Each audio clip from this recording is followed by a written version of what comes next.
todos ustedes.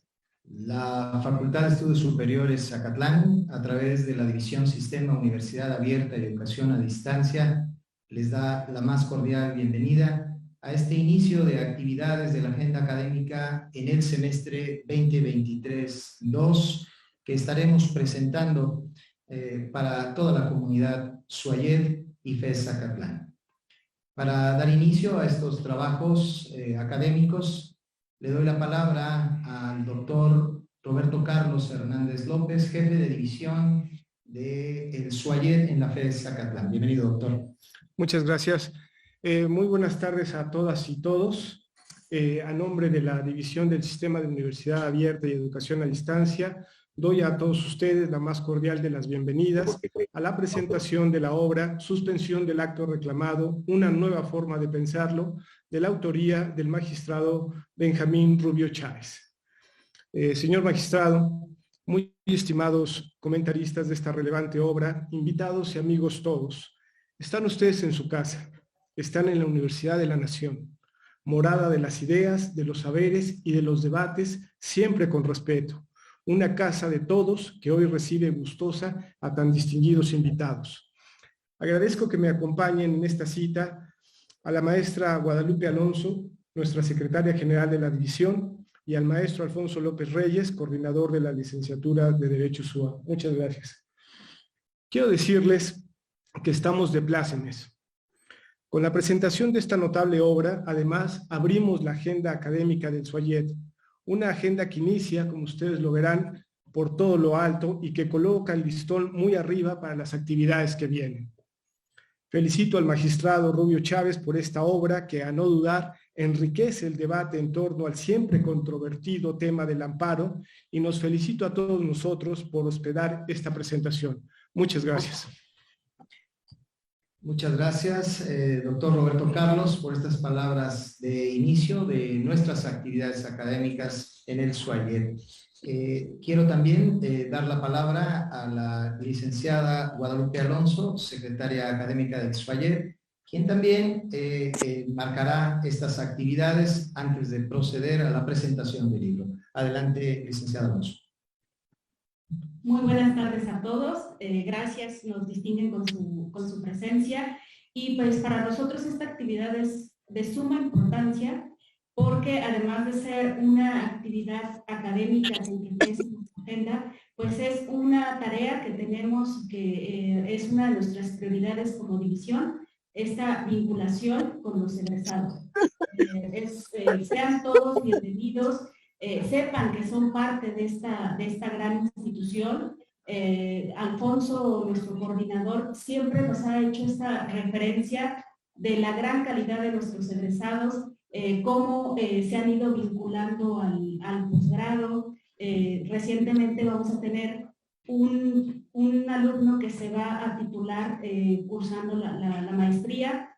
Sepan que están las puertas abiertas para todos ustedes, para si tienen pendiente el titularse, algún trámite de servicio social, tenemos programas para impulsar, y pues sean bienvenidos todos. Muchas gracias a la licenciada Guadalupe Alonso, secretaria académica del Suayed. Antes de dar la palabra y pedirle al presentador de la obra, a los comentaristas y al moderador, me voy a permitir agradecer la convocatoria a la respuesta a la misma que hacen nuestros egresados, que están aquí presentes y que están también a la distancia siguiéndonos en esta transmisión que estamos haciendo a través de un aula virtual y también a través de Facebook Live. Muchas gracias, egresados.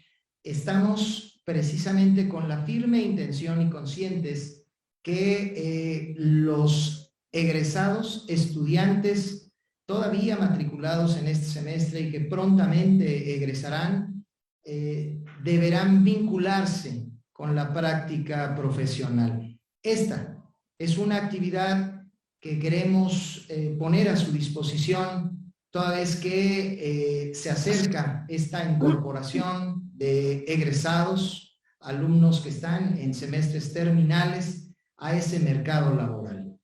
Esta idea es y siempre será un esfuerzo que nuestra división SUAYED, este programa de Derecho SUA, estará siempre pugnando por llevarlo a cabo. Muchas gracias por esa respuesta y sin más dilación, pues invitamos al ponente, a los comentaristas de la obra y al moderador. Pasen a esta mesa, agradecido siempre de su deferencia para con la UNAM.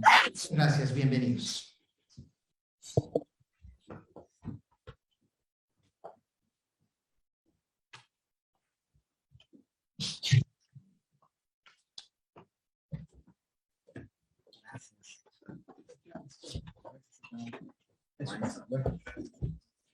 No, bueno. No, no.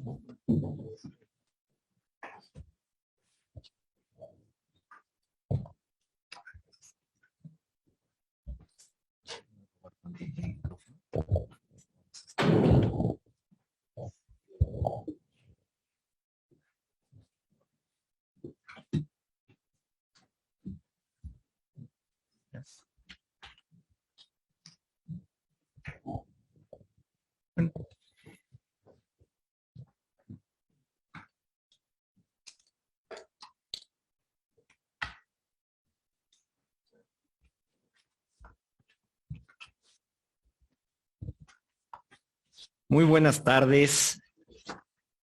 Vamos a agradecemos al doctor Roberto Carlos Hernández López, jefe de la división de SUAYED de esta Facultad de Estudios Superiores de Zacatlán, a la licenciada María Guadalupe Alonso Quintana, secretaria académica del SUAYED, y al maestro Alfonso López Reyes, nuestro coordinador de la licenciatura de Derecho del SUAYED, la oportunidad que nos da de hacer esta actividad académica en la que se presentará el libro titulado Suspensión del acto reclamado, una obra de el magistrado Benjamín Rubio Chávez, quien nos acompaña el día de hoy, y de quien me permitiré realizar una muy breve reseña de su ficha curricular.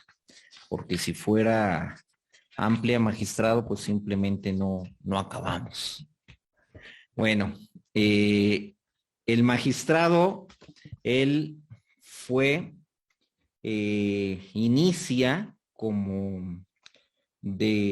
en su calidad de defensor público en el Instituto Federal de Defensoría Pública. Además, ha ocupado distintos cargos en su carácter de juez de distrito en el estado de Tabasco, magistrado en el 14º Tribunal Colegiado en el Estado de México, en el 7º de Querétaro, ahora además fue magistrado visitador, estuvo como auxiliar en el Tribunal Auxiliar de la Primera Región y actualmente es magistrado en el Tribunal Colegiado en el Estado de México. ¿En qué número está? El segundo. En el 2º Tribunal Colegiado del Estado de México con sede en Naucalpan. Además de ello, no es solamente un hombre que tenga una formación judicial, sino también tiene una formación académica muy interesante. Es egresado de la Universidad Autónoma de Hidalgo, maestro en Derecho Fiscal por la Universidad del Valle de México y doctor en Derecho por la Universidad de San Cristóbal de Colón de Veracruz. Y me permito también adelantarles que también ya es alumno de la UNAM porque recientemente me ha compartido que inicia sus estudios doctorales en la Universidad Nacional Autónoma de México. Entonces, pues bienvenido a casa. Gracias.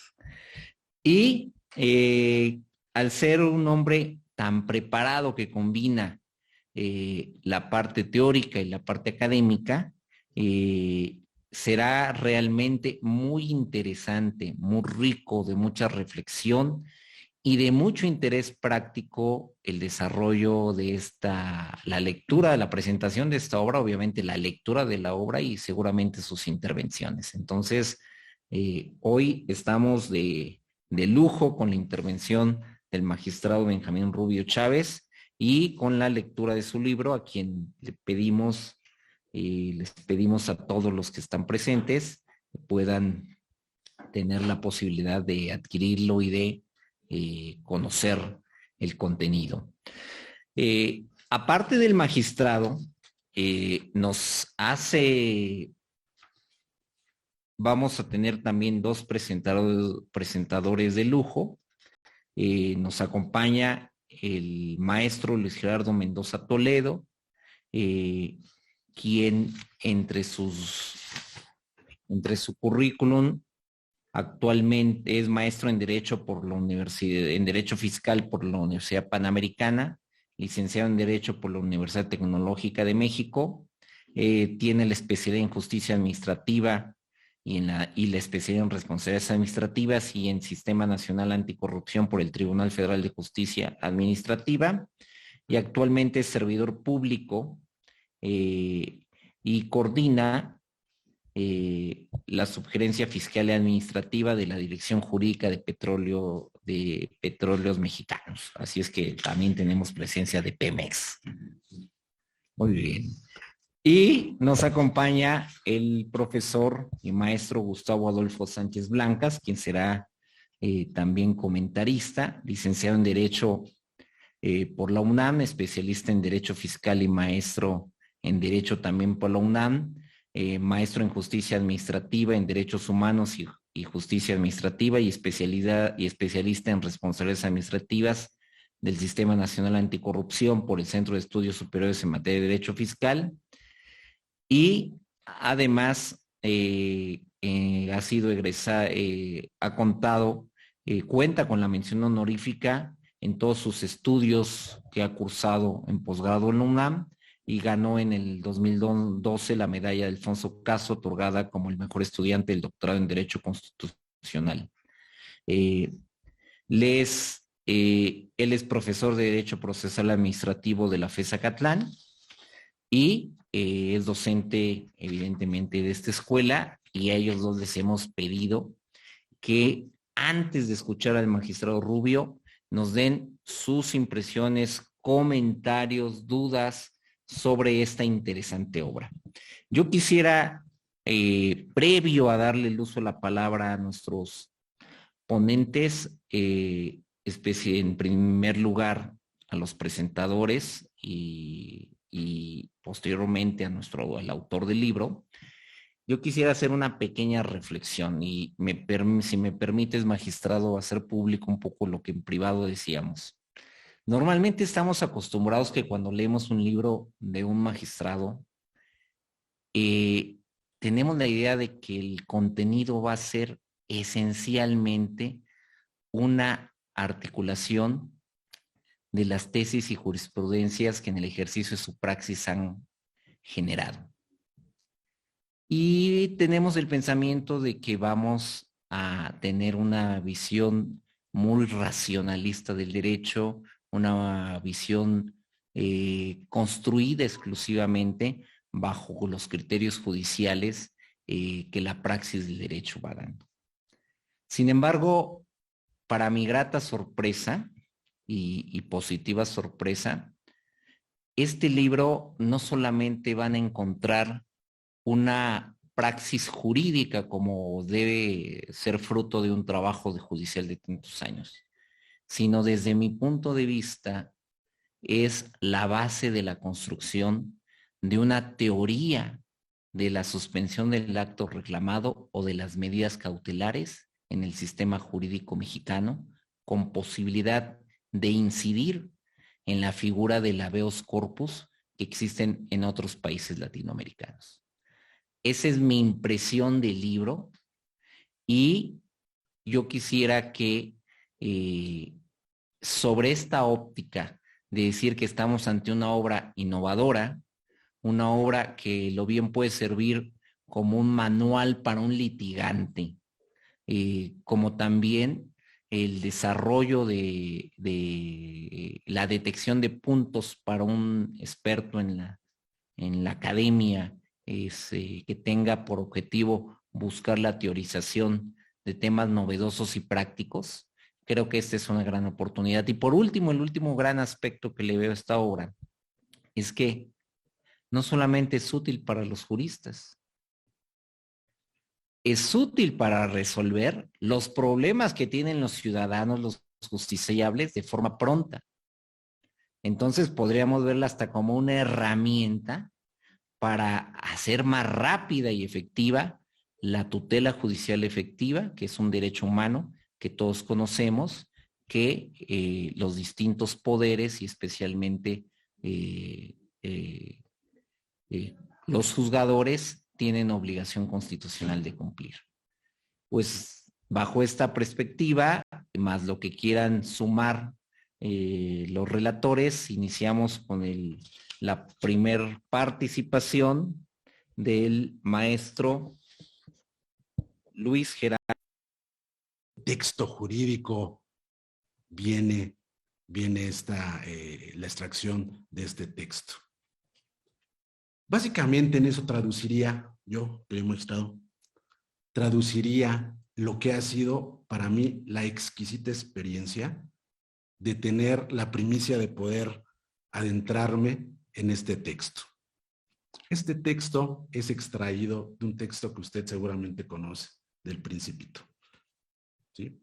Y esto va dirigido porque muchas veces este tema, en lo particular, en lo personal, a mí que me ha tocado jugar los 3 papeles que puede jugar un juzgador, he estado por parte del defensor, me ha tocado estar también por parte de las autoridades responsables, así como tener el honor de pertenecer a la carrera jurisdiccional. Esta última labor, la cual me ha dejado, podría decir, la cualidad de poder obtener una visión objetiva de una controversia. Sí, no es nada fácil la tarea jurisdiccional realmente, ¿no? Y no es nada fácil la tarea de tomar un texto y plasmar esa visión objetiva. Concuerdo con el doctor David, lo que comentaba hace un momento. Decía, muchas veces cuando analizamos el texto de algún integrante de la carrera judicial, pues lo que nos esperamos es precisamente ese extracto, ese análisis a lo mejor un poco más profundo de las tesis o precedentes en los cuales ha participado. Sin embargo, esta obra, si me lo permiten, a mí en lo particular, me remontó a los inicios del ejercicio de la carrera profesional. Hace 10 años aproximadamente, cuando llegué por primera vez a un órgano jurisdiccional, al Tribunal Federal de Justicia Fiscal y Administrativa, a realizar servicio social.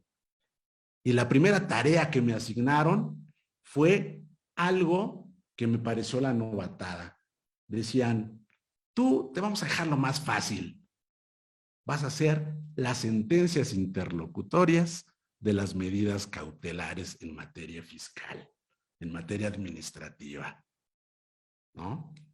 ¿Por qué? Porque las sentencias de fondo, por supuesto, al resolver la controversia de fondo, eso era reservado exclusivamente para el personal que ya formaba parte del órgano jurisdiccional, ¿no? ¿Por qué me remonta a ese entonces?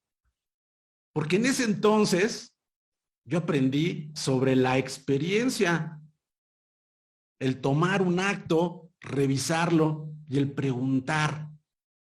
Y aquí, ¿cuál es el criterio? Una medida cautelar. Y de repente que le diga a usted un secretario de acuerdos, no te preocupes, eso es lo más fácil. Ya hay machotes para todo eso. Porque la suspensión siempre se concede. Y en materia fiscal específicamente, pues hay un principio, ¿verdad? La autoridad no litiga sin garantía.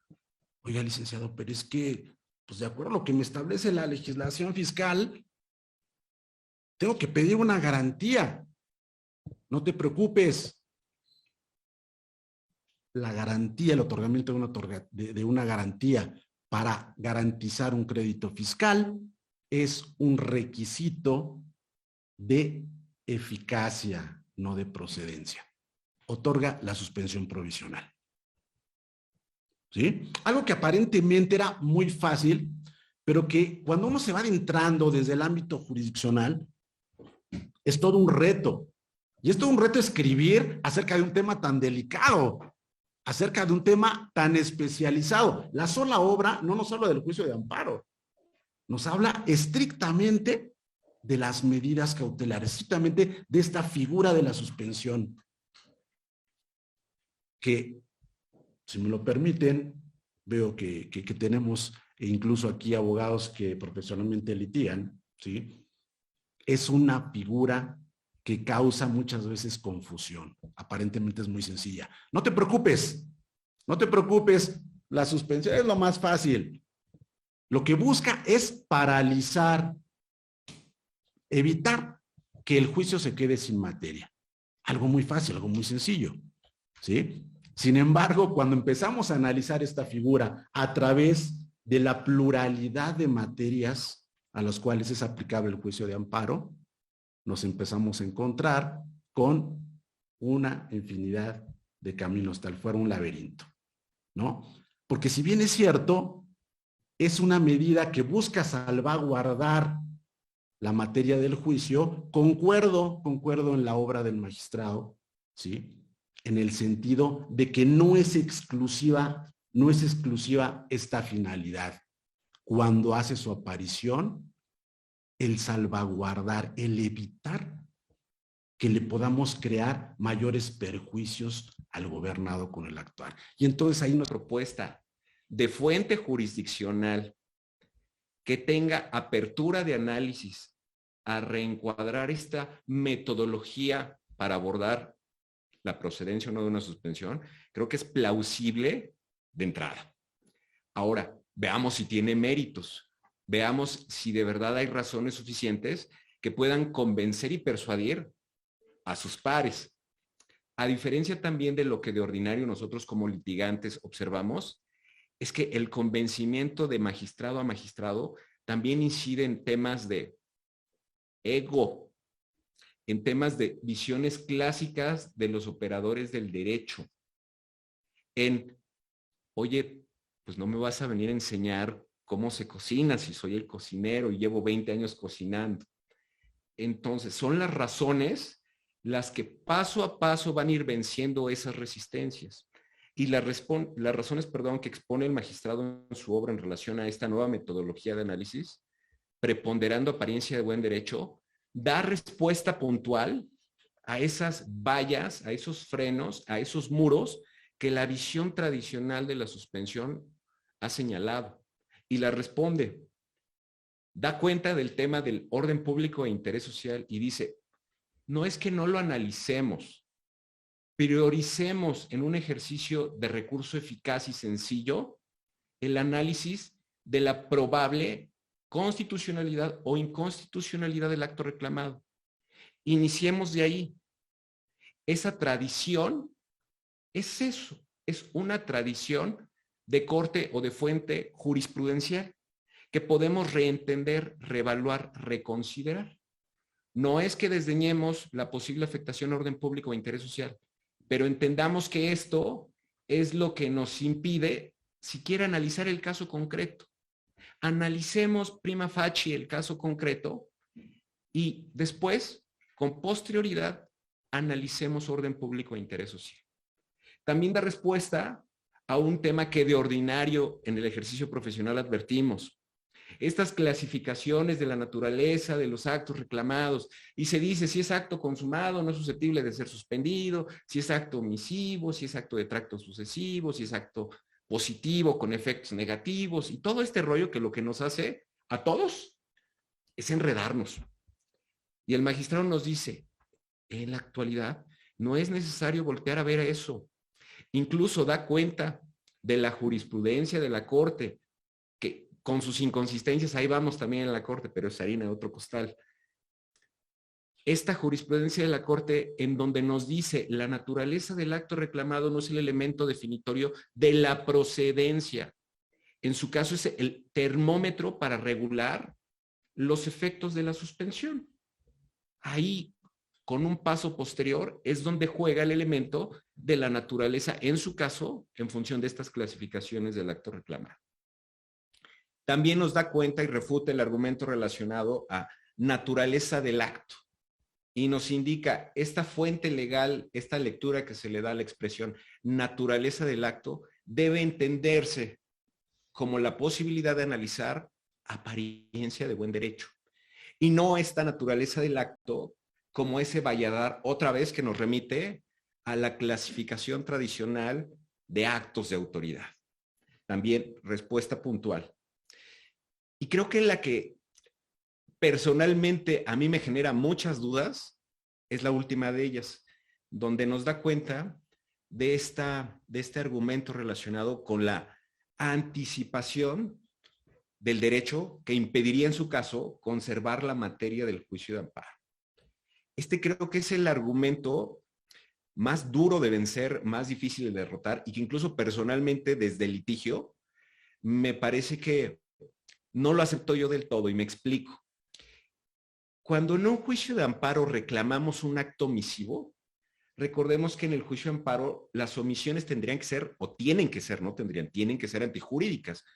Entonces necesariamente están vinculadas con una obligación que se está incumpliendo, pero no natural, una obligación de fuente normativa.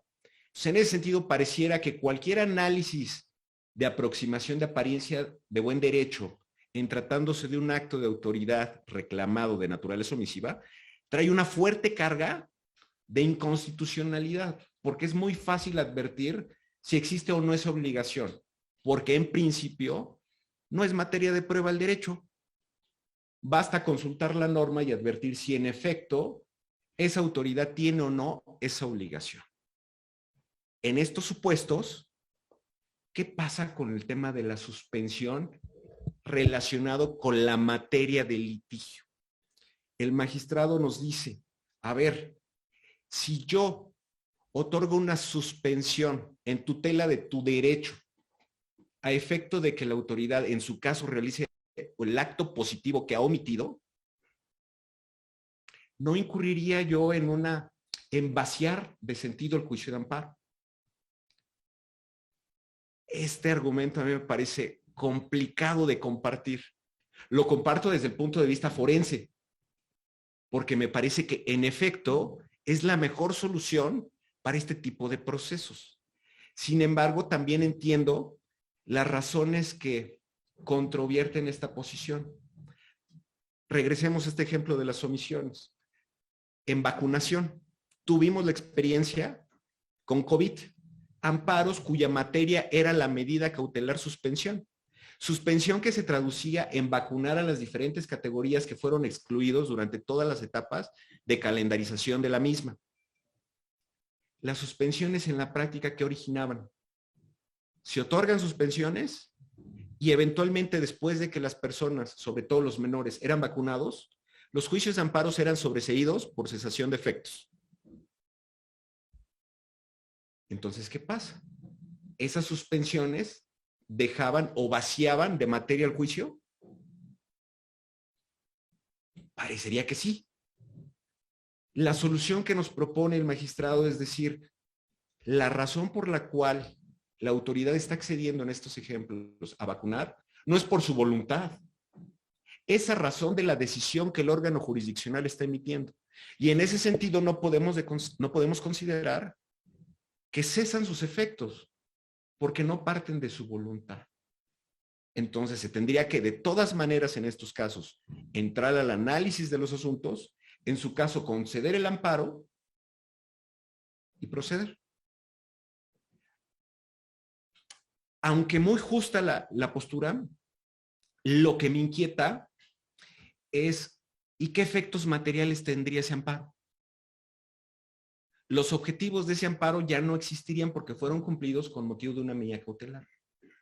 Y eso me lleva a una reflexión de este libro, que es, ¿sería conveniente empezar a diferenciar con base en construcción jurisprudencial entre un amparo provisional y una suspensión con efectos restitutorios? La Corte ha dado cuenta en 3 jurisprudencias del concepto amparo provisional, pero no ha explicado muy bien si el amparo provisional es una modalidad de suspensión con efecto restitutorio o es, como en algunos casos, hablar de derechos humanos y derechos fundamentales.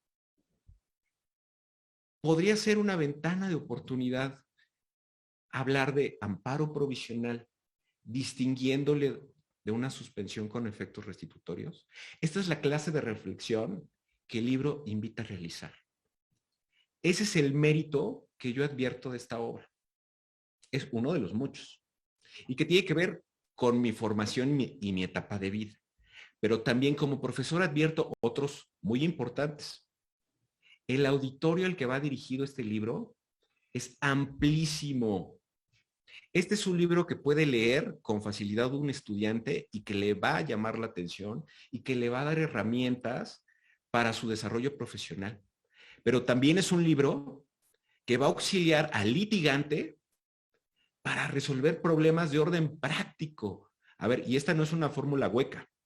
El magistrado nos propone ejemplos para poder llevar a cabo esas inquietudes que como litigante tenemos día a día.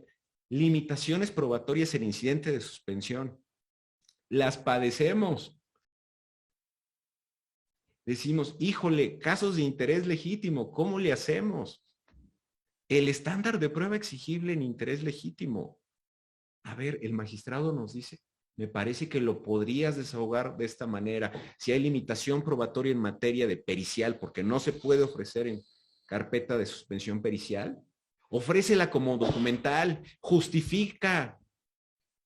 De verdad, eso no es ordinario. Ese es un mérito no solamente académico y profesional del autor de esta obra, sino de su propia persona. Esta invitación a la reflexión que nos da permanentemente el libro es muestra de la importancia de que el magistrado decida seguir, como acabo de escuchar que va a ser así, profundizando estudios, profundizando conocimientos, porque eso nos genera en todos una suerte de efecto dominó, en donde nos alienta y uno piensa y reflexiona, si el magistrado puede, ¿por qué yo no? Está muy interesante, es una persona con la que puedo llegar a platicar estos temas y que voy a encontrar una réplica. Entonces, felicito al magistrado por esta obra y lo invito a continuar con las reflexiones para que todos juntos construyamos un mejor México. Gracias.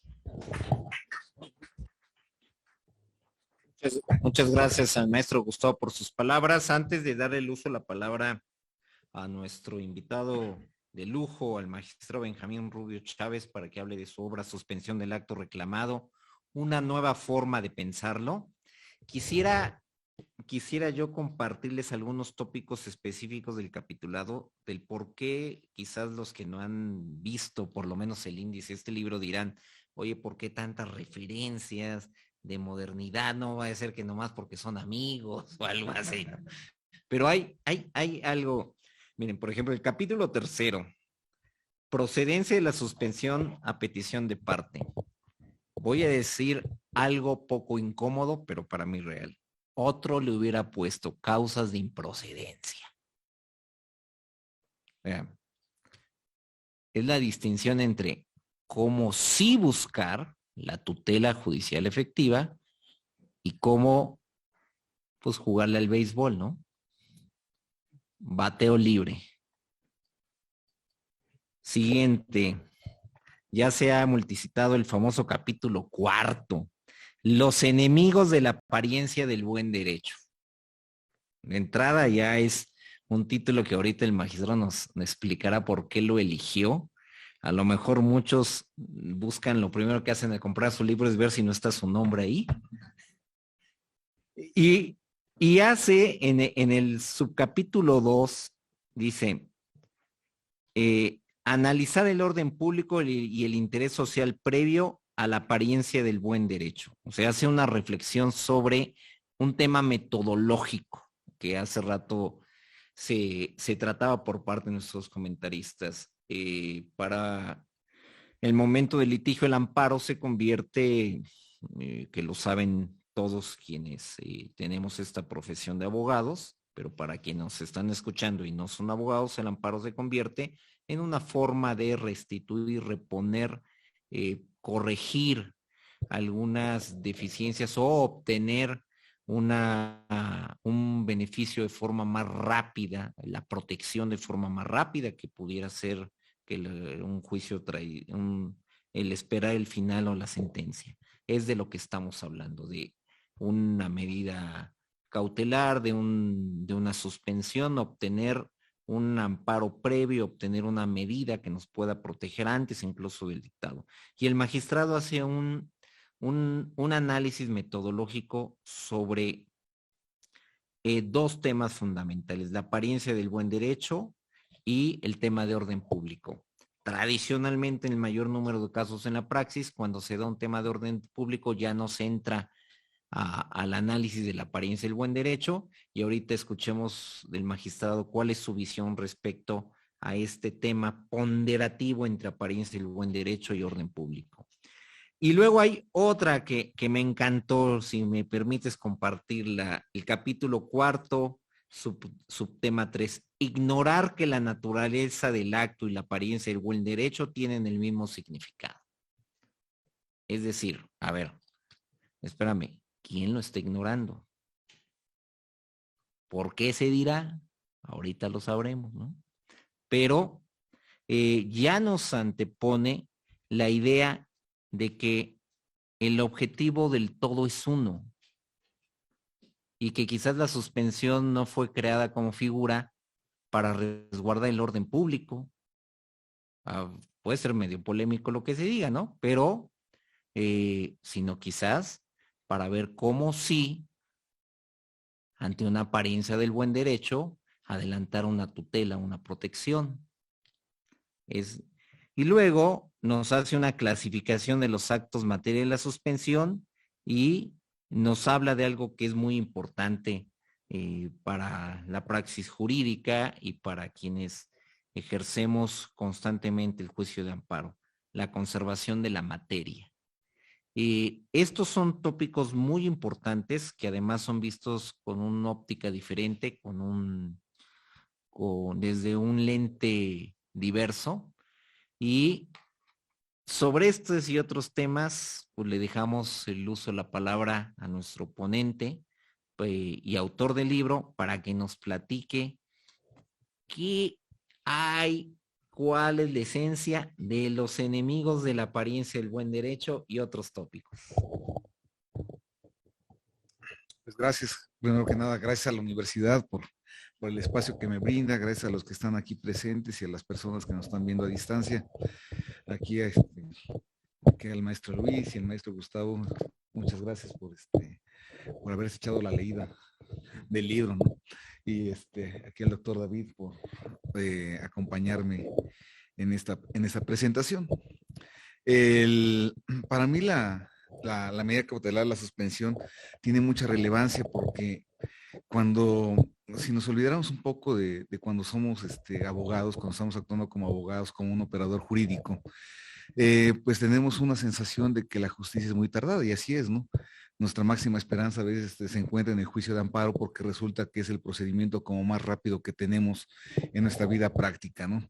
Cualquier juicio ordinario que agarremos puede durar muchísimo y siempre queremos caer al juicio de amparo como una solución para tener solución a muchos de los problemas que planteamos. Y así está la suspensión. No sé cómo esté el auditorio, pero bueno, voy a explicarlo rápidamente, ¿no?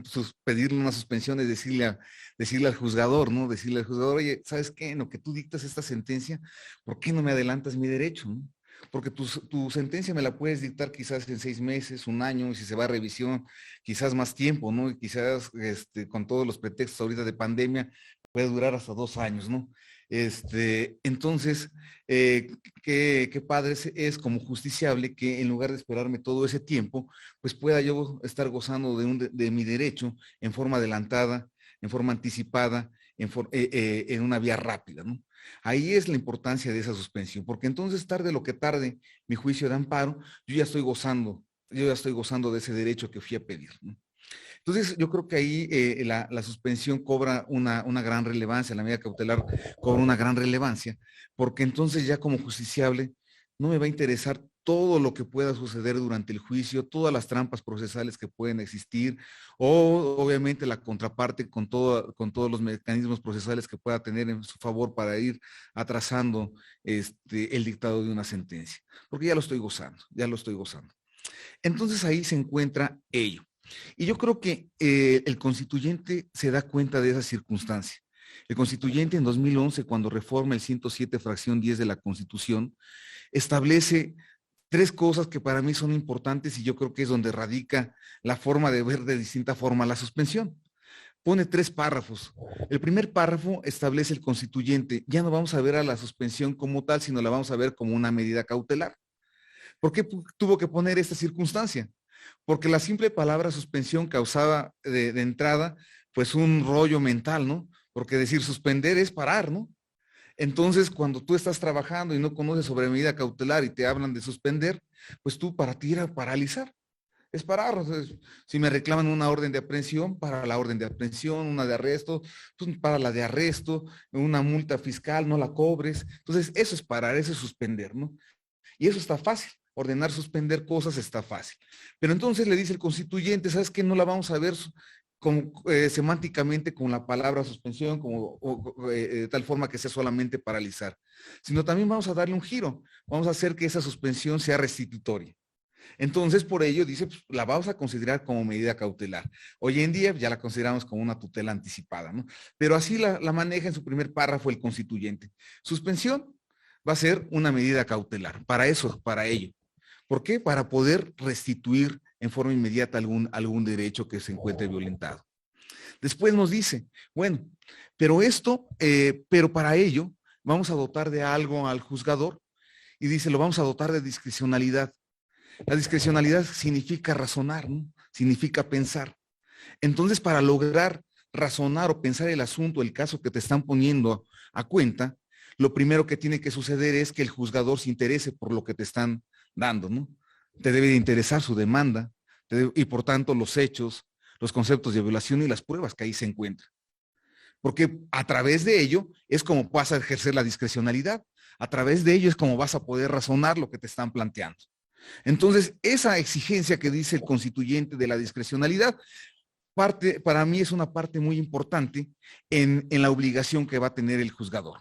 Y dice, pero lo vas a hacer a través de un método de esa discrecionalidad, a través del método de la apariencia del buen derecho, que le pudo haber llamado de otra forma, pero el constituyente dijo a través de la apariencia del buen derecho, porque eres un elemento, un derecho instrumental, que así viene, ¿no? Desde que se construyó la medida cautelar. Y decidió establecerlo así, a través de la apariencia del buen derecho, que no es otra cosa que un estudio adelantado sobre la constitucionalidad o inconstitucionalidad del acto. Entonces ya van dos cosas. Uno, la suspensión va a ser una medida cautelar. Dos, vamos a privilegiar la discrecionalidad del juez. ¿A través de qué forma? A través del método de la apariencia del buen derecho. Pero el tercer párrafo dice, pero vamos a ponerle digamos, un obstáculo. ¿Cuál va a ser ese obstáculo? Me vas a revisar orden público. Pero cuando choque este orden público con apariencia del buen derecho, tendrás que ponderar, ¿sale? Pero será hasta el final. Recuerdan algunas jurisprudencias, o más bien una jurisprudencia de la Corte que establece que la ponderación debe de ser simultánea. Y si vemos esos tres párrafos, no nos está estableciendo que deba de ser simultánea. Nos está estableciendo que debe haber un orden.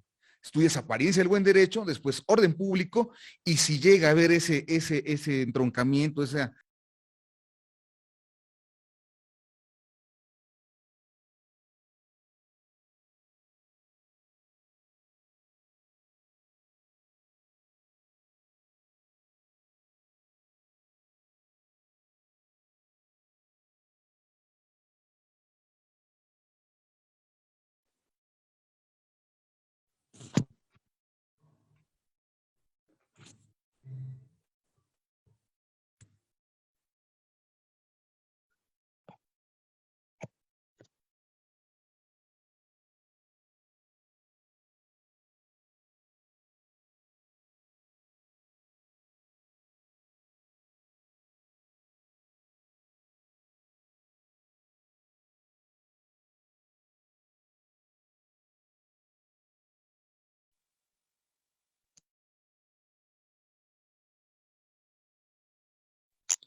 Sí, no me había visto.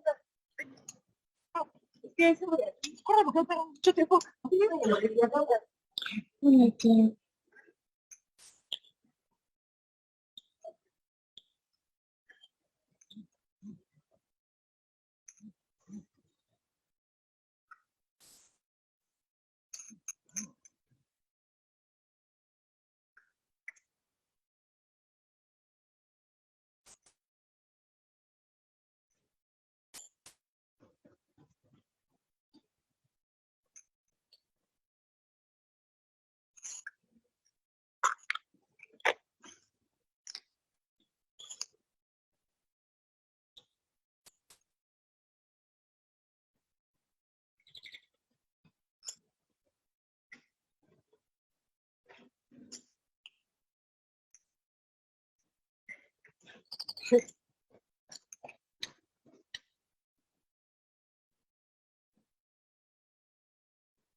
Que una vez nos meteríamos de una vez nos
Si ustedes leen la fracción 10 del 107, está dividida las obligaciones.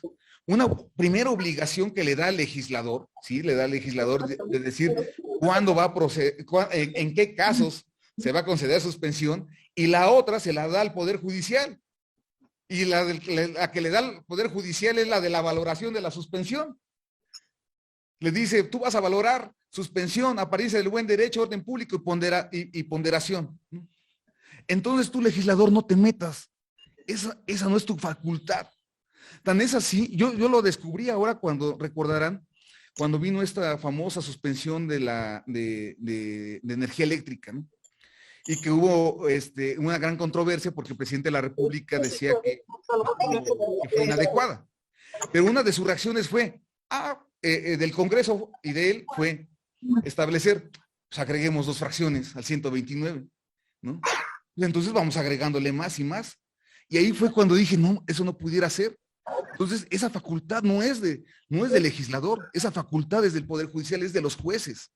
Y porque entonces, si no vamos a estar vulnerados de que cuando no le convenga o cuando haya una unión de estos poderes, entonces voy a agregar más fracciones y más fracciones al 129, de tal forma que se vuelve inoperante la suspensión, ¿no? Entonces, el orden público debe de ser también producto de la discrecionalidad del juzgador, ¿no? Y obviamente cuando hablamos de discrecionalidad, hablamos de argumentación, de dar razones para todo ello. Claro está, a veces yo digo, estar así de hablador en el libro y así como ahorita estoy, está fácil. Pero cuando se tiene que hacer, pues obviamente cuesta trabajo, ¿no? Porque en algunas de las pláticas que he tenido, pues compañeros me dicen, bueno, tu ejemplo está fácil, pero ¿qué tal cuando es un ejemplo difícil? Pues ni modo, te vas a rifar más tiempo en tratarlo de hacer, ¿no? ¿Por qué? Porque esa sería la mejor forma de darle claridad a la suspensión y de interesarme en verdad por el asunto que me están planteando. De otra forma, no me interesa el asunto, lo que me está interesando es el nombre del acto reclamado y con ello resuelvo. Encuentro fracciones en el 129 o si no encuentro clasificación en la jurisprudencia y con ello hago mi negación de suspensión. Y la otra no. En la otra me está invitando a reflexionar desde el inicio. Me está invitando a que me interese desde el inicio. Hace rato platicando en la comida, decía yo que una de las cosas por las cuales se debe de encaminar y seguir ahí abundando en esto, y obviamente para que algún día en la ley de amparo se establezca, es tener claro cuántos tipos de medidas cautelares o de tutelas pueden existir, ¿no? Porque a lo mejor ahí puede estar una de las claves, ¿no? Porque decía, si es tutela prohibitiva o si es una tutela urgente, entonces hay que seguir con los plazos pequeños que nos establece la ley de amparo. Pero si es a lo mejor una tutela restitutoria conservativa, ampliar ese plazo por lo menos a 5 días para que el juzgador pueda tener mayores elementos o mayor tiempo de estudio para poder responder esa tutela. Porque en la práctica, obviamente, ese lapso tan pequeño puede ocasionar este problema de que sea mejor veo orden público o veo actos con la clasificación de los actos y hago negativas, ¿no? Por ello, esa es la propuesta que yo hago. Por eso digo, vamos clasificándolo de esta forma, ¿no?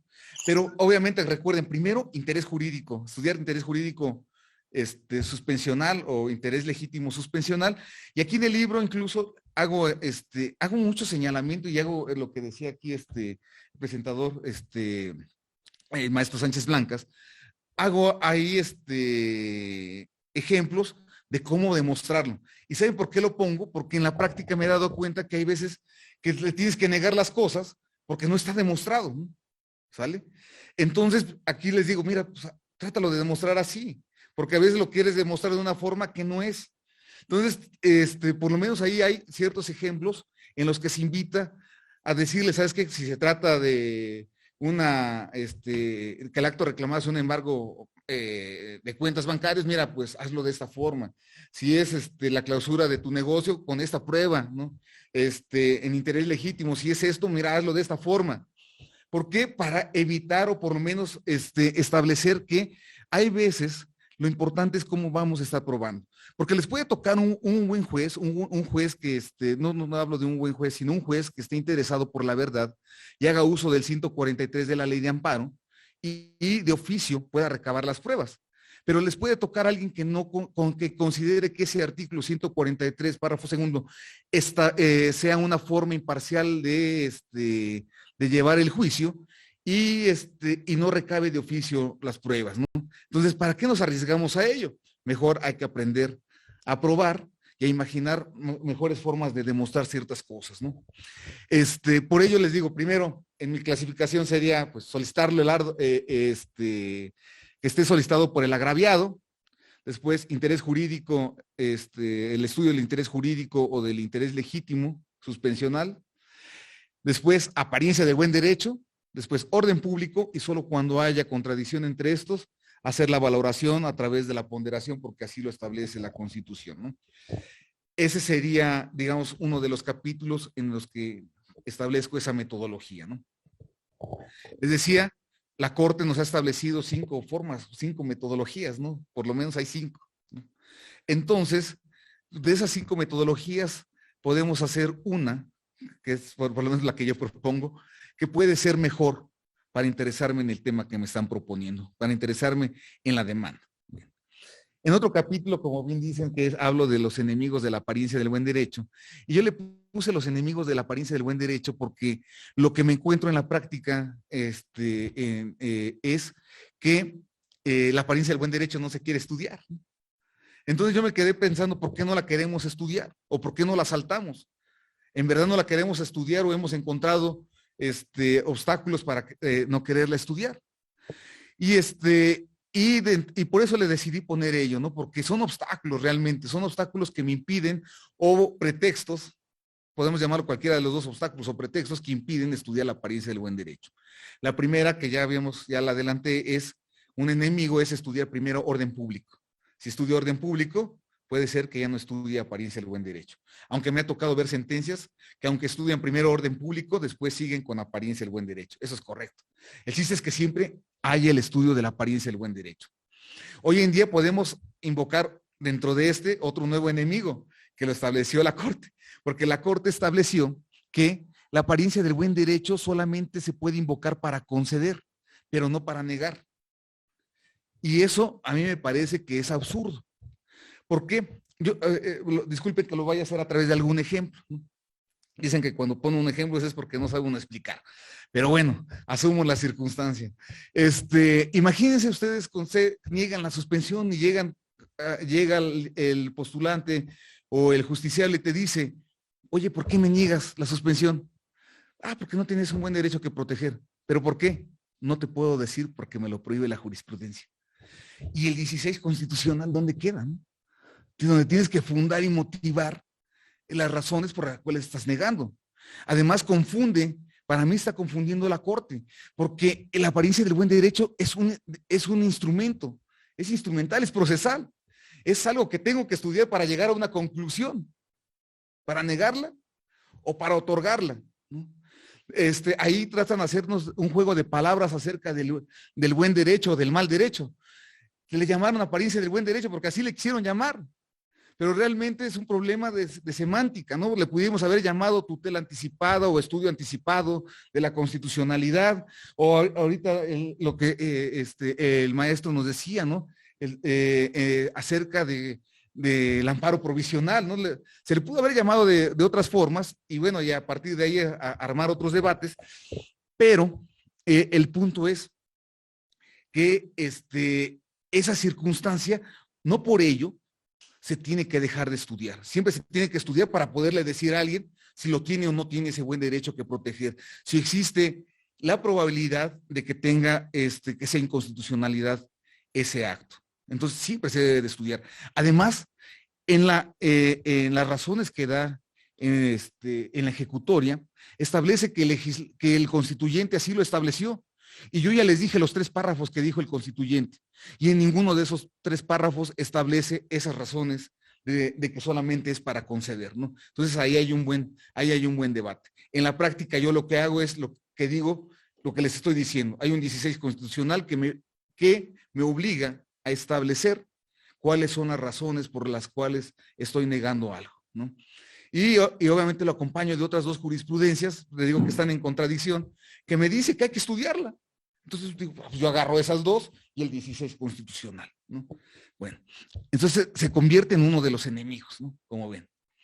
Otro de los enemigos que ya aquí platicaron es la famosa clasificación de los actos, ¿no?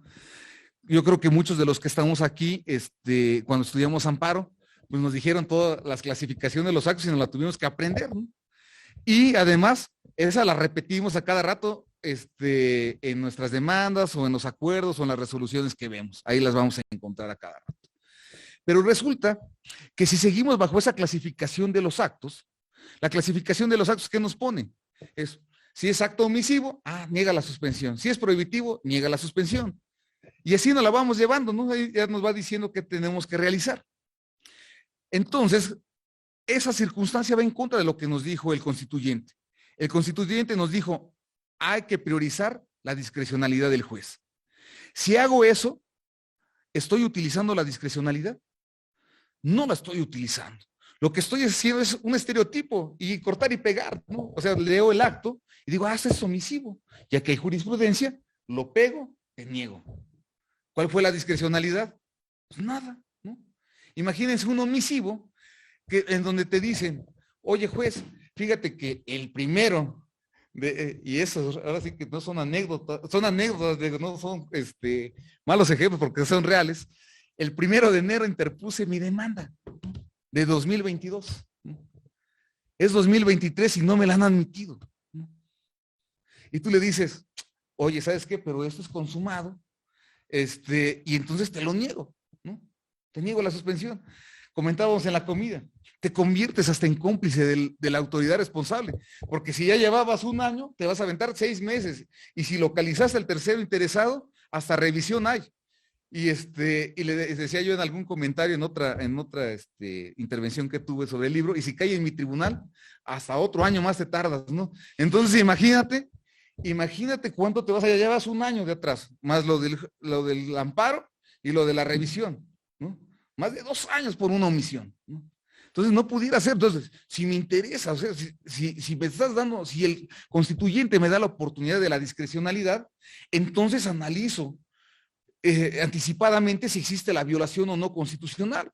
Y si me dice, oye, la puse el 1 de enero de 2022, mi demanda, y me exhibe la prueba, y me hace ella la alegato de que se viola el 17 y el 25 de la convención, pues te la concedo, ¿no?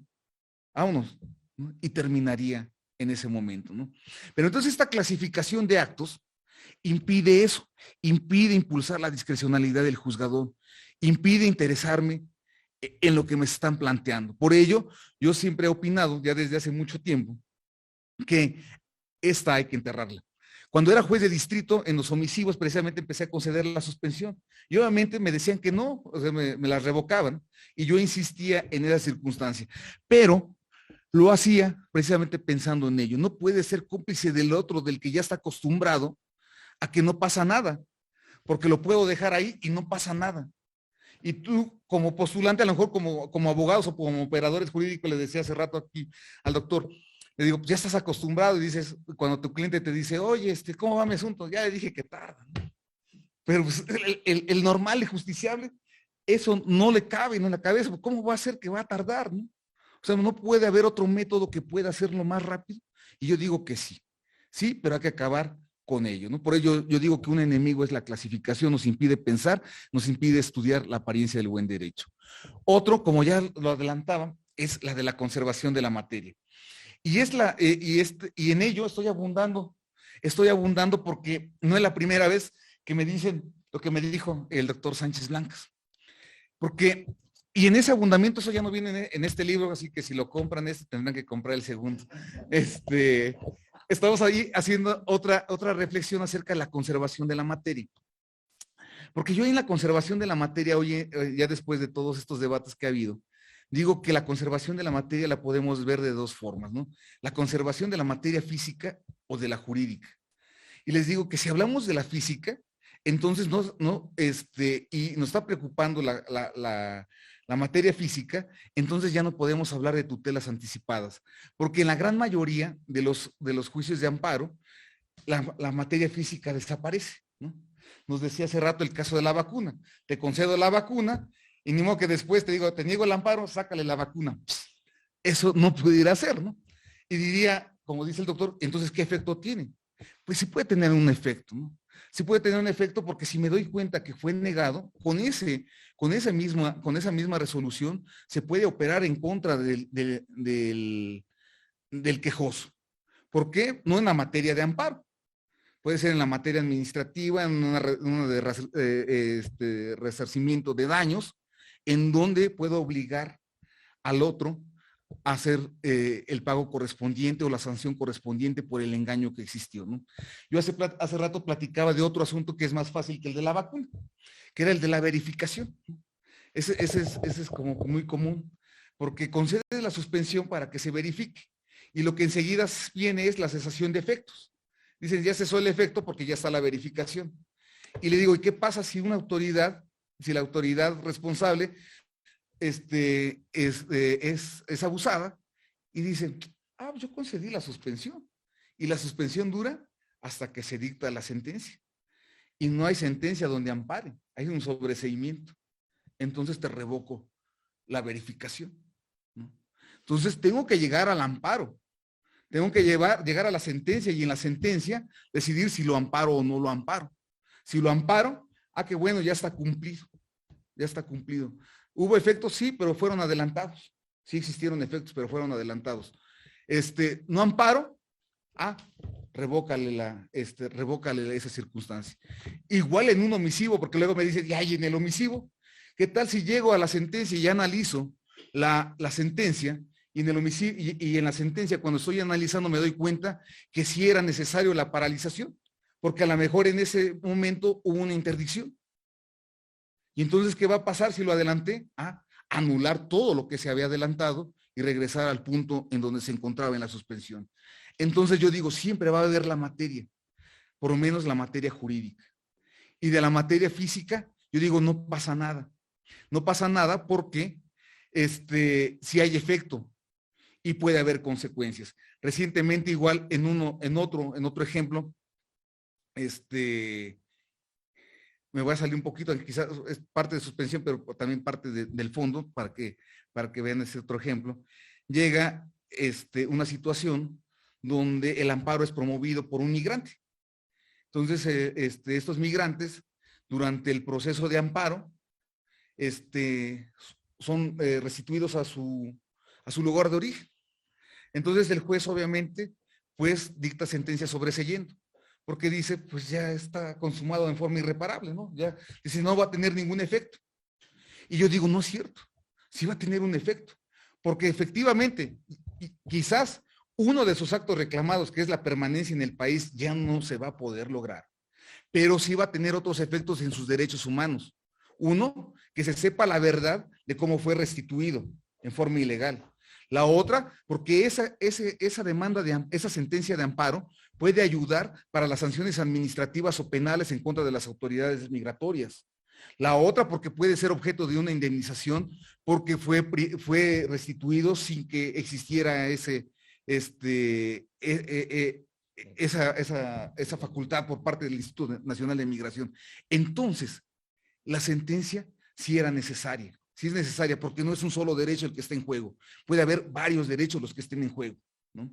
Entonces ahí yo sí soy de los que pienso, ya me voy a salir más, ¿no? de la plática, de los que pienso, sí hay que llegar a la sentencia, porque con la sentencia podemos hacer posible el uno constitucional, por lo menos en cuestiones de derecho a la verdad, y con ello hacer posible la narrativa del primer párrafo de este artículo 1 constitucional. Y a partir de ahí se pueden generar muchos efectos que pudiéramos obtener en la vida práctica, o por lo menos poderse intentar en diferentes vías administrativas o penales, diversas cosas, ¿no? Por lo menos hay con la sentencia, yo le llamaría así, un documento base de la acción para lograr otras cosas. Por ello yo digo, sí, siempre podemos conservar, sí va a haber conservación, tanto física, sí podemos hacer conservación física o como jurídica, ¿no? Les digo que eso lo estoy esbozando porque es digamos como la segunda ocasión que hay debate sobre ese punto en esto, pero también hay un debate total en la práctica, ¿no? Porque es utilizado en la práctica comúnmente. Yo aquí en el libro establezco que hay una confusión, porque la ley de amparo lo que establece es, no dice niega si se pierde la materia, dice si concede la suspensión, juez busca las medidas para conservar la materia. Es decir, concede y busca medidas, ¿no? Para conservarla, que es diferente a que te esté negando porque se va a perder, ¿no? Es concede y busca medidas, ¿no? Entonces, digamos que son los enfoques. Regresaríamos como al principio con lo que abrió el maestro del libro del Principito. Es la mirada que tú le quieras dar, ¿no? Entonces yo le doy esa mirada, sí lo puedes conceder solamente si estás aferrado o si tu lógica es, sí se puede, la conservación de la materia es muy importante, pues entonces haz la lógica que te dijo el legislador, ¿no? Porque esa lógica es, si puedes otorgar, solamente busca medidas, ¿no? Entonces ahí hice ese apartado correspondiente de por qué los enemigos de la apariencia del buen derecho, ¿no? En otro capítulo, sí, todavía tengo, sí, en otro capítulo sí divido lo que es el interés jurídico y el interés legítimo. Es muy importante que lo tengamos presente, porque en la exigencia probatoria es diferente.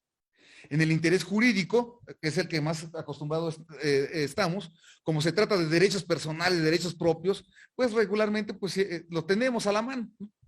Pero en el interés legítimo, el 131 de la Ley de Amparo nos exige demostrar daños.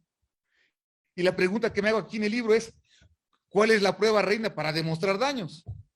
Y la prueba reina para demostrar daños es la pericial. ¿Y qué creen? La pericial no se admite, ¿no? Entonces, ¿cómo le voy a hacer? ¿No? Entonces, yo aquí hago sugerencias. Bueno, pues ofrece una pericial en forma de documental, ¿no? ¿Sale? Con el riesgo que alguien te diga, ah, pero es que es documental. Y entonces, ¿qué vas a hacer? ¿No? Pues entonces, pues, tener que plantear que no es efectivo en nuestro recurso, ¿no? Si llega a pasar eso, ¿no? Que va en contra del 25 de la convención, ¿no? ¿Por qué? Porque entonces no me permites probar, ¿no? Porque me tienes limitado mi sistema probatorio en la suspensión, ¿no? Entonces ahí tenemos ello. Y lo podemos ver en algunos ejemplos de interés legítimo, ¿no? Donde a veces se dice, cuando se quiere demostrar daño, y muchos dicen, ah, pues ve a ver, haz una inspección, ¿no?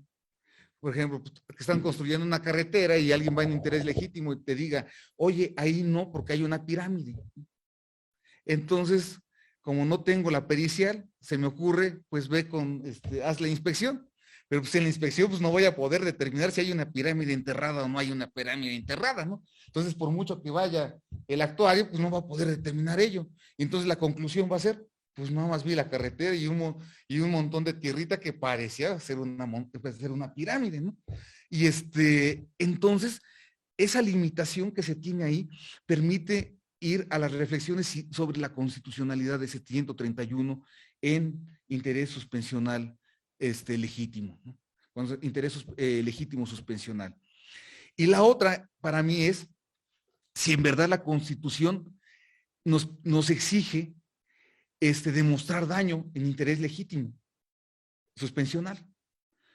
Porque no traen ahí bueno, ahí sí lo tienen, chéquenlo en la fracción 10, en la fracción 10 del 107 de la Constitución. Establece qué es lo que se tiene que estudiar, ¿no? Y ahí no hace diferencia entre interés jurídico y interés legítimo. Solamente dice, hay que estudiar apariencia del buen derecho y ponderarlo frente al orden público. Es lo que nos pide, ya sea interés jurídico o interés legítimo. El que nos hace la distinción es el legislador. El legislador es el que nos dice, si aduces interés legítimo, entonces te voy a exigir, me acredites daño. Eso no viene en la Constitución. Entonces pudiéramos poner en duda esa exigencia, ¿no? Esas exigencias. Y aquí en el libro, pues ahí también lo establezco. Y les digo, pues obviamente, son simplemente reflexiones que salen ahí a cuenta para poder lograr operar de mejor forma la suspensión. Quizás aquí, pues yo digo que vienen pues autocrítica a nuestro trabajo, a mi trabajo, porque si ustedes revisan quizás algunas de mis resoluciones en suspensión, van a decir, ay, estaba de hablador y ya le encontré una donde dijo que acto consumado y negó, ¿no? Porque van a encontrar de esas, seguramente. Pero también seguramente por la crítica se fue cambiando, ¿no? Se va cambiando la circunstancia. Porque yo creo que esto que estamos haciendo aquí, el estar debatiendo la suspensión, es lo que permite que la podamos hacer de mejor forma, ¿no? Porque obviamente de los que me están escuchando, como ahorita aquí sucedió, algunos van a estar de acuerdo en lo que ahí se establece, en la metodología, en los enemigos que se proponen, en otra forma de verla. Pero quizás va a haber otros que digan que no. Pero el chiste de esto es debatirla. Y en ese debate seguramente vamos a encontrar mejores soluciones a la medida cautelar, a la tutela, para hacerla pues más efectiva hacia nosotros, porque al final del día, somos operadores jurídicos, todos como abogados, en donde nos encontremos, pero también en algún momento de nuestra vida seremos justiciables y ahí nos daremos cuenta de las veces que no opera bien nuestro sistema. Y cuando nos toca es cuando decimos, qué injusto es todo esto. Bueno, ahora que tenemos oportunidad de debatirla, podemos hacer muchos cambios, y así como a veces veces en el café o cuando echamos trago y todo ello, cuando estamos comiendo, cambiamos el mundo, pues también lo podemos hacer a través de nuestras demandas y también lo podemos hacer a través de nuestras resoluciones, ¿no? Poco a poco, y eso va haciendo debate y va mejorando la visión que vamos teniendo sobre ciertas figuras jurídicas, ¿no? Pues agradezco a todos su atención y espero no los haya yo aburrido o cansado en la presentación del libro. Muchas gracias a todos. Bueno, primero muchas gracias al magistrado y a nuestros relatores sobre esta obra. Me decía ahorita que estabas platicando, me acordé un comentario que me hizo un amigo académico de un país latinoamericano de Argentina, y decía, oiga, ustedes los mexicanos crearon el amparo para que se protegieran los derechos, pero lo han hecho tan complicado que difícilmente le entiende uno exactamente qué es. No sé si sea algo que nos debe llevar a reflexionar, en el sentido de que si el juicio de amparo es el juicio que tiene por objetivo tutelar los derechos humanos, es a su vez el nivel técnico, jurídico más difícil para una persona que no es jurista, o que aún siendo jurista no se dedica al litigio en materia de amparo. Y creo que lo que nos dice el magistrado, y vuelvo a resaltar, es cómo sí buscar resolver los problemas. Es decir, cómo sí resolver las necesidades que plantean los justiciables. Y creo que sobre ese pensamiento son 3 preguntas que nos hacen que quisiera compartir. La primera es, ¿cuál es el estándar para ponderar la apariencia del buen derecho contra el orden público? Me parece una pregunta interesante. ¿Cuál sería el estándar al momento de sopesar, de establecer el peso? ¿Cuál debe de ponderar? Esa es la primera. ¿Y quisieras, magistrado, que fuéramos una por una o...? Si quieres, ¿Sí? Ok, adelante. Una por una, luego se olvidan, ¿no? Sí. Aquí, cuando yo por eso aclaraba mucho esto de la ponderación y valoración, porque sabía que iba a pasar algo así. ¿Por qué? Porque hoy en día hablar de ponderación es como que decir ponderación está desprestigiado, ¿no?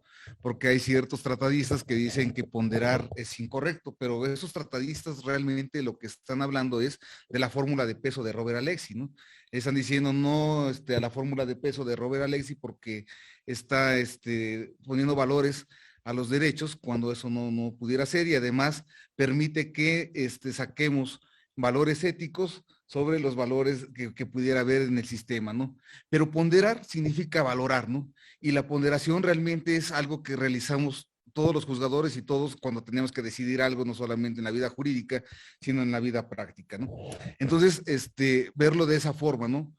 Ponderar, porque así lo dice la palabra en la Constitución, tendrás que ponderar, pero no como el método que propone Robert Alexy sobre el método de la proporcionalidad, ¿no? Entonces, es una valoración. Yo les decía hace rato, me adelantaba, que cuando se tenga que valorar ello, yo por lo menos me inclino a establecer que si hay un buen derecho que proteger, siempre va por estar por encima del orden público, porque un buen derecho que proteger es un indicador que se está rompiendo el orden constitucional. Entonces, no hay mejor orden público que proteger que el orden constitucional. No pudiera existir otro, ¿no? Pero también he utilizado unas comparativas. Bueno, eso es en la vida práctica, y es parte también de lo que se va a desarrollar en el siguiente, porque es una pregunta recurrente, ¿no? que se hace aquí. Pero en la vida práctica yo lo que hago es a veces establecer con la apariencia, con el estudio de la apariencia del buen derecho, cuántos derechos estoy protegiendo y cuántos derechos regularmente se está protegiendo con el orden público. Regularmente sucede que cuando analizas la apariencia del buen derecho, encuentras diversos derechos humanos que se están protegiendo, y regularmente Cuando analizas orden público, solamente es uno el que estás protegiendo, quizás, que sería el de legalidad, regularmente es el que se encuentra en juego, ¿no? Entonces, esa valoración es la que se tiene que realizar, ¿no? Pero no a través de la metodología que a veces sale a cuenta de la fórmula del peso, ¿no? Muchas gracias, muy interesante. Al final. Pero eso me lo llevo porque vamos a sacarlo. Excelente. Excelente, muy bien. Bueno, en la primera y después la segunda. Excelente. Vamos por partes, nos dice el magistrado. No quieran todo de un jalón. Okay. Segunda pregunta. ¿Cuál sería su concepto de apariencia del buen derecho? Creo que algo mencionaste, pero nos piden si lo clarificas. Sí, yo les digo que es un adelanto sobre la constitucionalidad, ¿no? Es el adelanto sobre la constitucionalidad. Y aquí en la vida práctica, lo que platicábamos hace rato, es que también debe ser evidente, ¿no? Hay cosas que no son evidentes, ¿no? Entonces, es válido establecer, a mi juicio, en el estudio de la apariencia del buen derecho, establecer que no es evidente lo que estás diciendo, o que no está probado lo que se está diciendo. Esto es una doble exigencia, que hoy hace rato se me olvidó decirle que también hago la crítica aquí adentro, así como hago la crítica hacia la función jurisdiccional, hago la crítica hacia la práctica judicial, porque en la práctica regularmente les digo que tendemos a establecer un párrafo, ¿no? Donde decimos, y concédeme la suspensión con fundamento en todos los artículos y en todas las convenciones habidas y por haber, en donde ya no existe un razonamiento, ¿no? O sea, tú me exiges que razone, yo te exijo que razone, que también lo hagas, ¿no? Porque entonces ahí en esas circunstancias, si tú me das razones del por qué te puedo adelantar el derecho, por qué existe un buen derecho que proteger, o por qué ese acto es evidente la protección constitucional, entonces me obligas a contestarte esa circunstancia, ¿no? Porque lo otro es imaginar al superjuez, ¿no? Al que conoce todas las materias, al que conoce todo el derecho y que por ello va a sacar lo que tú estás pensando, ¿no? Entonces, el que conoce realmente el asunto, al final del día es el que lo está practicando, ¿no? El que está haciendo la exposición. Él es el que tiene que hacer todos esos razonamientos y con ello tratar de persuadir al juzgador y el juzgador contestar el por qué sí o el por qué no. Y entonces ahí se alimenta muy padre esa circunstancia. Entonces, apariencia del buen derecho es el adelanto sobre la constitucionalidad o no de lo que se está reclamando. Pero yo digo, debe haber mucha evidencia y también debe de estar probado, ¿no? Entonces hay una doble exigencia, ¿no? Excelente, muchas gracias. Tercera pregunta. ¿Cuál es la metodología que propone para el otorgamiento de una suspensión? Pues era la que les platicaba, ¿no? Yo la voy encaminando en esos, les decía yo, pues el estudio del interés, estudio de la apariencia del buen derecho, orden público y solamente cuando hay que hacer la valoración o ponderación, como nos dice el constituyente. Ese sería digamos, el test que yo propongo y en ese orden, por las razones que ya les había comentado, ¿no? Muchas gracias. Tenemos todavía 2 preguntas más. Si alguien quiere hacer una pregunta presencial, se parecen, las voy a hacer juntas porque se parecen. ¿Qué diferencia, nos pregunta Alberto, qué diferencia existe entre el interés suspensional y el interés legítimo? Bueno, hace 2 preguntas. ¿Qué tanto implica prejuzgar al resolver sobre el interés suspensional? Y la siguiente pregunta nos la hace Juan. Buenas tardes. ¿Podría volver a explicar el punto de interés legítimo y suspensional y su repercusión en materia probatoria? Primero aquí, yo creo que no me di a explicar bien. Bien, el caso cuando hablamos de interés suspensional, le llamo interés suspensional porque la Corte le estableció interés suspensional, que no es más que nada que el estudio del interés jurídico o del interés legítimo, pero le agregamos interés jurídico suspensional o interés legítimo suspensional. ¿Por qué le puso eso a la Corte del suspensional? Porque dice que el interés jurídico o el interés legítimo se debe de demostrar en forma indiciaria, no debe estar plenamente demostrado, ¿no? Entonces, por eso la Corte le puso, para diferenciarlo del interés jurídico, digamos, stricto sensu, como se debe de demostrar en el principal, pues por ello le hizo ese agregado del suspensional, ¿no? Bien, en el caso del interés jurídico, recuerden, es cuando lo tenemos que demostrar cuando estamos reclamando derechos que son exclusivos, ¿no? Yo así lo resumo, ¿no? Si leemos, obviamente, la jurisprudencia de la Corte, pues ya nos va estableciendo más circunstancias, pero para entenderlo rápido, en el amparo donde aduzco interés jurídico es donde reclamo derechos exclusivos, ¿no? Que yo solamente puedo reclamar, ¿no? Entonces, por ejemplo, si al maestro Luis le quitan su casa o le quieren desposeer de su casa, ¿quién puede reclamar ello? Solamente el maestro Luis, ¿no? Si a mí me clausuran mi negocio de tamales, ¿quién es el único que puede reclamarlo? Sería yo, ¿no? Porque a mí en exclusivo tengo ese derecho. Sin embargo, ¿qué pasaría en un interés legítimo? En un interés legítimo lo que tenemos es que tenemos derechos compartidos, ¿no? Les llamamos colectivos o difusos, dependiendo si están identificables o no son identificables, ¿no? Pero bueno, son derechos compartidos. Imagínense que todos los que estamos aquí somos vecinos, ¿no? Somos vecinos, y resulta que en la parte de ahí se encuentra el parque, ¿no? Donde pues vamos a comer o vamos a echar chisme, o a correr, o lo que hagamos ahí en el parque, ¿no? Y de repente nos enteramos que ese parque se va a cerrar porque ahí vamos a construir una plaza, ¿no? Entonces, ahí hay un interés legítimo. ¿Por qué? Porque compartimos un derecho. Nadie de aquí pudiera ostentarse y decir, ese parque nos pertenece en exclusiva, ¿no? No me pertenece a mí. Sin embargo, sí tenemos ciertos derechos sobre ese parque. ¿Por qué? Porque ahí podemos recrearnos, a lo mejor ahí podemos hacer ejercicio, con ello ejercemos nuestro derecho a la salud, a la recreación, a un medio ambiente sano, ¿no? Entonces compartimos ciertos derechos sobre ese lugar, ¿no? Entonces, cuando sucede ello, hay que demostrar esa circunstancia, ¿no? Entonces, una primera cosa que tengo que demostrar de interés legítimo es que soy vecino del lugar, porque dice la jurisprudencia, te tiene que irradiar, porque así utiliza la palabra, te tiene que irradiar un perjuicio, ¿no? ¿Sale? Entonces, ¿a quién irradia? Pues a los vecinos, ¿no? Entonces, sería lo primero que tendría yo que demostrar, ¿no? Lo segundo, por razón de lo que les decía el 131 de la Ley de Amparo, tendría que demostrar el daño, ¿no? Tengo que demostrar cuál es el daño que se puede causar por esa circunstancia. Pues daño a la convivencia, daño al medio ambiente, posibles daños a la salud. Entonces, todo lo que pueda perjudicar en nuestro ámbito compartido, en el ámbito que compartimos, ¿no? Hoy en día por ello encontramos muchos de ese tipo, por ejemplo, de ríos contaminados, de cerros donde se quiere explotar, se ha escuchado mucho de donde se quiere explotar ciertas cosas, y ahí se encuentran pues lugares donde se practica cultos religiosos, ¿no? O lugares donde se quiere hacer ciertas obras, pero resulta que son selvas, o que ahí se encuentran ciertos vestigios arqueológicos. Entonces ahí se comparten derechos, ¿no? No me pertenecen exclusivo, ¿no? Entonces sería la diferencia entre uno y otro, ¿no? Entonces la forma de demostrarlo es diferente. Les decía yo, si es exclusivo, pues está fácil. Les decía, si es la propiedad, ¿cómo lo va a demostrar? Pues con mi escritura, ¿no? Si es un arrendamiento, pues con mi contrato de arrendamiento. Si es una clausura de mi negocio, con el permiso, con la concesión, ¿no? Si es el embargo de una cuenta bancaria, pues con mi estado con mi contrato de apertura de crédito, ¿no? de cuenta, ¿no? Entonces, con lo que pueda demostrar mi derecho exclusivo, ¿no?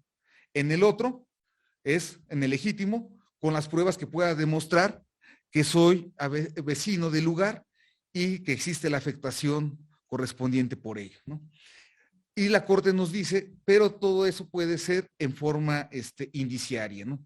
Es decir, nos permite demostrarlo a veces con copias, porque a lo mejor no tengo todavía el documento, o con una serie de documentos o con una serie de pruebas que me permitan llevar a la conclusión de que sí tienes ese interés jurídico o legítimo, ¿no? Entonces sí lo debemos de tener ahí más o menos claro, y espero que quien me lo haya preguntado más o menos haya entendido ahí esa circunstancia, y espero también aquí en los que están presentes me hayan comprendido esa circunstancia. Luego la otra, es que el otro no me acuerdo qué dijo. El segundo dijo, ¿podría volverme a explicar el punto bueno, de ya. interés legítimo y suspensional sobre percusión en la materia probatoria? Ya quedó explicado. Ya quedó explicado. Bueno, tenemos todavía algunas preguntas. Hay una pregunta que nos hacen En la demanda será necesario establecer con qué clase de interés comparezco al amparo jurídico o legítimo. No hay necesidad porque a veces es evidente esa circunstancia, ¿no? Y me parece que si tuviera duda, pues entonces el juzgador tendría que hacer la prevención correspondiente para que pudiera aclarar esa circunstancia.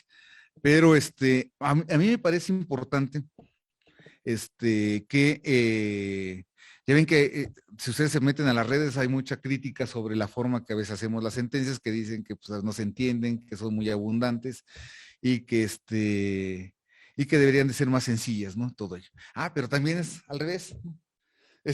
Hay veces que no se entienden las demandas, ¿no? Y entonces las quieres desechar por no entendibles, ¿no? Entonces dices, no entiendo qué me quiere decir, ¿no?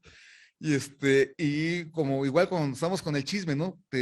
Cuando está platicando alguien un chisme, pues tú dice cosas y tú dices, pero ¿cuál es lo sabroso del chisme, no? Y lo mismo puede pasar en las demandas, ¿no? Las leyes y dice, me viene a reclamar esto. No, eso es otra cosa, y terminas por no saber qué es, ¿no? Entonces yo creo que la narrativa de los antecedentes es muy importante.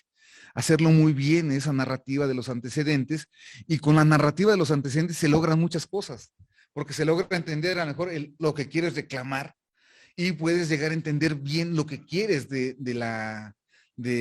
esa demanda, ¿no? Y la construcción sencilla, así como se exige acá, pues, la construcción sencilla de argumentos, pues igual la construcción sencilla de los conceptos de violación, yo creo que es muy importante, ¿no? Con ello yo creo que podemos salvar muchas cosas, ¿no? Y enojos en todos lados, ¿no? Porque uno se enoja y dice, no lo entiendo, ¿no? Y el otro cuando llega la prevención, ¿cómo no entiendo? ¿No? Entonces, hay las últimas dos preguntas. ¿Cómo se puede probar que el interés del Estado es mayor que el interés del particular? Yo ahí en el libro lo que establezco que lo que está sucediendo a veces es que no lo probamos, ¿no? Que son inferencias, porque yo no digo ni siquiera deducciones. No sé si les ha tocado ver en algunos puntos donde dice se te niega porque se va en contra del orden público y del interés social. Y la sociedad está interesada en que subsista ese tipo de cosas, ¿no? Y dices, ¿y de dónde sacó eso de la sociedad? ¿No? Lo vio, yo creo que ha de haber una estadística para poderlo fundar, ¿no? Si dices que es la sociedad, pues tendría que haber esa estadística, ¿no? Y sin embargo, así se pone, ¿no? Es algo que crea el que presenta el proyecto y que se adhiere pues, el juzgador al decir ese tipo de cosas, pero lo vemos cotidianamente. Revisen las suspensiones y lo vemos cotidianamente. Yo creo que es el argumento lo que nos puede llevar a ello, ¿no? Nos puede llevar a esa circunstancia de establecer cuándo se puede considerar y dar razones de por qué se puede llegar a considerar que es mejor el interés público que el interés particular, ¿no? A veces se puede deducir. Nos pasó, todavía puedo decir algo de vez los canso, pasó ahora en pandemia, ¿no? En pandemia recuerden que había muchos actos reclamados, bueno, muchas autoridades locales, municipales o gobernadores que decían, después de las 8 ya no puedes salir porque te vamos a arrestar, ¿no? Te vamos a arrestar. Porque después de las 8 yo creo que se propagaba más canijo el virus. Y entonces después de las 8 hacía eso. Entonces se reclamaba esa circunstancia, ¿no? Muchos dijeron, bueno, ¿sabes qué? El 129 de fracción, me parece que quinta, establece que las decisiones de salud y hasta establece de pandemias, es de orden público y por ello, pues, se tiene que negar, ¿no? Y muchos iban, 129 fracción quinta, te niego la suspensión, ¿no? Y entonces tú le estabas dando mucho valor a algo que evidentemente era inconstitucional, ¿no? Porque si hubieras hecho el estudio de la apariencia del buen derecho, te hubieras dado cuenta que un gobernador o un presidente municipal no puede suspender derechos humanos, ¿no? Que existe todo un procedimiento que es narrado en nuestra Constitución a través del cual se puede realizar, ¿no? Pero eso sucedía, ven, ese ejemplo nos pasó mucho durante la pandemia, ¿no? Y entonces se construían cosas, ¿no? Pues se construye con el 129 de fracción quinta de establecer, ¿sabes qué?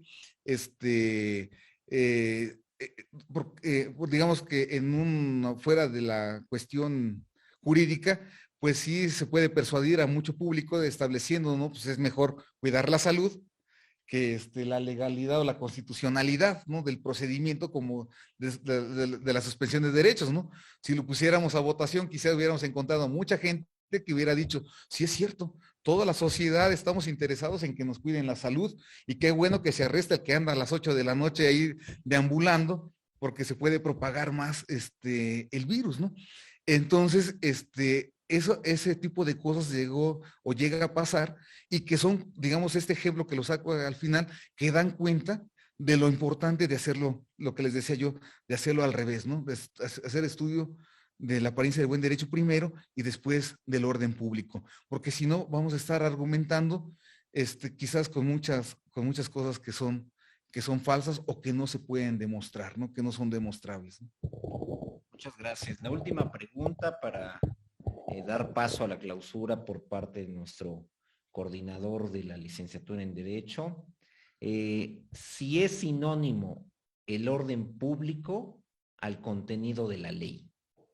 Si estamos hablando de lo mismo. No, no, porque, bueno, sí, más bien, porque pues obviamente incluso lo establece, lo ha establecido, digamos, en diferentes jurisprudencias la Corte, ¿no? Sin embargo, imagínense que fuera esa la circunstancia, entonces en todo caso pues, podríamos estar niegue y niegue muchas suspensiones, porque, y a veces de ahí se pudiera uno agarrar, ¿no? Porque dices, encuentras una norma y dice eso, como les decía, el 129 de la ley de amparo nos establece un catálogo, estamos encontrando una norma que me dice que no es cierto, entonces decimos, ir en contra de esa fracción es ir en contra del orden público, ¿no? Lo que nos invita, digamos, la suspensión, la forma en que está construida la suspensión es a reflexionar efectivamente si se está yendo en contra del orden público o solamente de un enunciado normativo y lo que realmente está pasando es que se está yendo en contra del orden constitucional, ¿no? Entonces yo digo lo que les decía hace rato, ¿no? Si hay un buen derecho que proteger, entonces estamos protegiendo un orden constitucional. Y si protegemos un orden constitucional, estamos protegiendo realmente el orden público, más allá de lo que nos puede establecer cierta normatividad, cierta circunstancia de la ley. Yo digo que lo que nos invita aquí la apariencia del buen derecho es siempre a estar razonando, o más bien siempre estar dando estudio sobre la constitucionalidad adelantada de lo que nos están planteando. Aquí había una pregunta, ¿o ya no? Ok.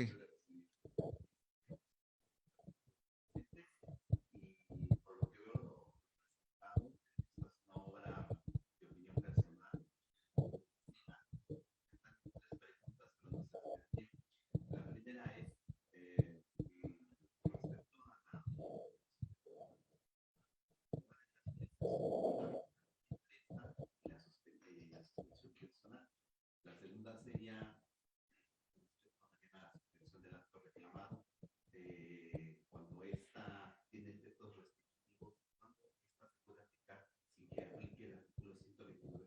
La tercera y la más importante que a la cabeza es debido a las jurisprudencias que están en todo, según nuestra percepción personal, ¿qué criterio aplicaría usted la buen derecho al interés? Bien. En el caso de la suspensión del acto reclamado es digamos, la parte general, ¿no? Y ya en el proceso, en el mini proceso que es la suspensión, hay una división de la suspensión provisional y de la suspensión definitiva, digamos, cuando se trata de una petición de parte. Entonces, la suspensión provisional es la que se da de inmediato con tu presentación de la demanda o con la solicitud que hagas de la misma, ¿no? Es en forma inmediata. Entonces, con lo que tú narras, o con las peticiones que haya, con lo poco que haya, se puede determinar provisionalmente. Después viene un apartado de instrucciones, es decir, probatorio, donde se exigen los informes previos o tú puedes aportar pruebas y viene lo que se conoce como suspensión definitiva, ¿no? ¿Sale? Los dos tienen, digamos que si te la consideran, tienen los mismos efectos, ¿no? Tienen los mismos efectos porque puede lograr paralizar o bien restituir un derecho que se tenga, ¿no? Pero lo importante es que en la provisional debe de ser con base en lo que tú traigas en tu demanda en ese momento, ¿no? O incluso con lo que tú agarres en tus hechos. Ahí debemos de partir el principio de la buena fe. Y en el otro, pues ya tomamos en consideración todo las pruebas que se pudieron haber aportado en ese pequeño periodo de instrucción. ¿Sale? No sé si ahí quedó más o menos claro, ¿no?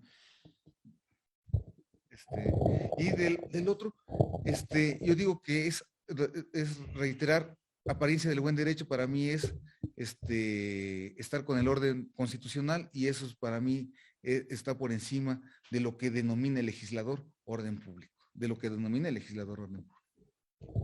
Muchas gracias y vamos a brindarle un gran aplauso a nuestros relatores. Y para cerrar, cuando escuchaba su conversación, magistrado, recordaba un filósofo del derecho norteamericano, Hart, que dice: el derecho es lo que hacen los jueces. Y en ese sentido, yo lo invito, lo aliento y lo exhorto a que continúe con esta investigación desde la perspectiva judicial y académica, porque quizás estemos ante el principio de una teoría mexicana sobre medidas cautelares o suspensión del acto reclamado. Espero que así sea. Y le concedo el uso de la palabra, le dejo el uso de la palabra a nuestro coordinador de la licenciatura en Derecho Suayet, al maestro Alfonso López Reyes, para que nos clausure la presente actividad.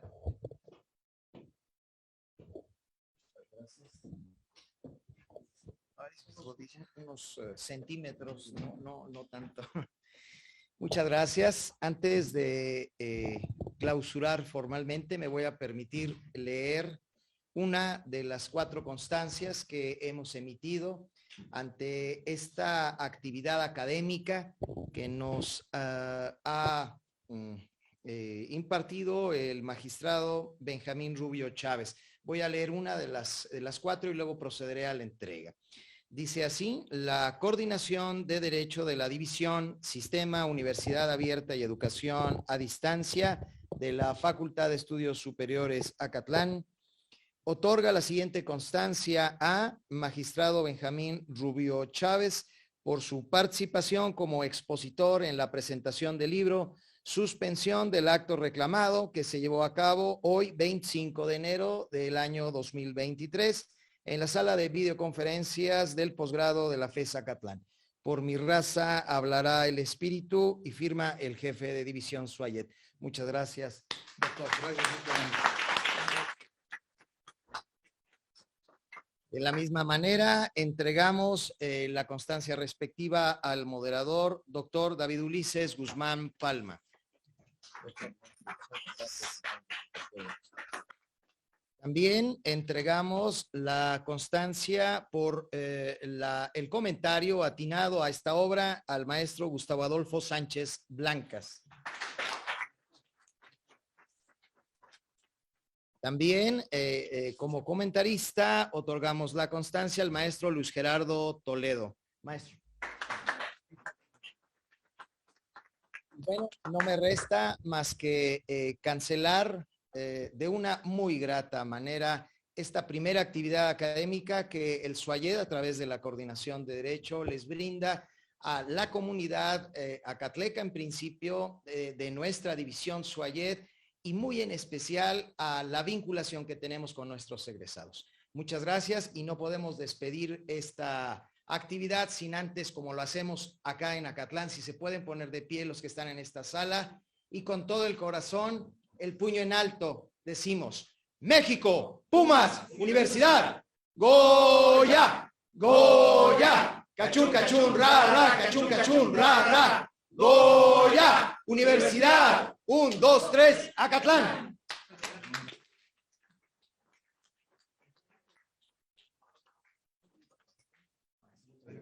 Muchas gracias, espero que te haya gustado.